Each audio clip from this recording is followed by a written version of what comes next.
যে ছেলেটা চায়ের দোকানে এঁটো কাপ ধুচ্ছে রাস্তার ধারে, তাকে ডাকুন। তার কানে কানে বলুন, সুজলাং সুফলাং মলয়জ শীতলং।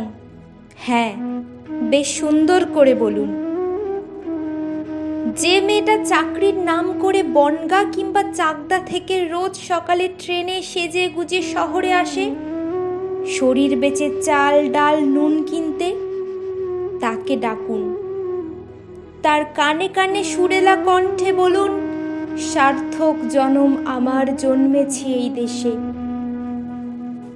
যে ছেলেটি লটারির টিকিট নিয়ে দরজায় দরজায় ঘুরছে আর বলছে, বিশ্বাস করুন আমি ভদ্রলোক, আজ 10 বছর হলো আমার কারখানা বন্ধ, লক আউট, তাকে ডাকুন। তার কানে কানে বলুন, বলো বলো বলো সবে শত বিনা বেনু রবে, ভারত আবার জগৎ সভায় শ্রেষ্ঠ আসন লবে। রাতের আকাশ কাঁপিয়ে অঝোর ধারায় বৃষ্টি নামলে যে মা আজও লণ্ঠন হাতে টালির ঘরের দরজায় ঠায় দাঁড়িয়ে থাকেন, তার খোকন ফিরে আসবে বলে।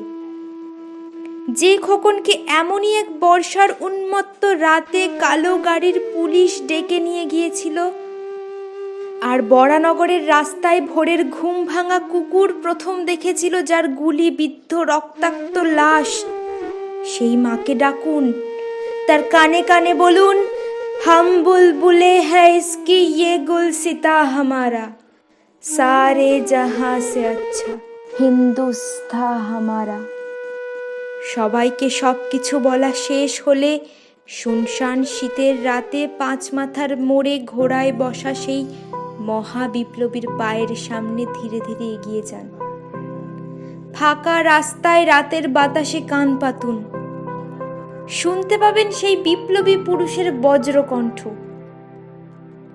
আমি তোমাদের কাছে রক্ত চেয়েছিলাম তোমাদের স্বাধীনতা এনে দেব বলে, আমি পারিনি, কিন্তু আমি আমার সমস্ত জীবন উৎসর্গ করেছি।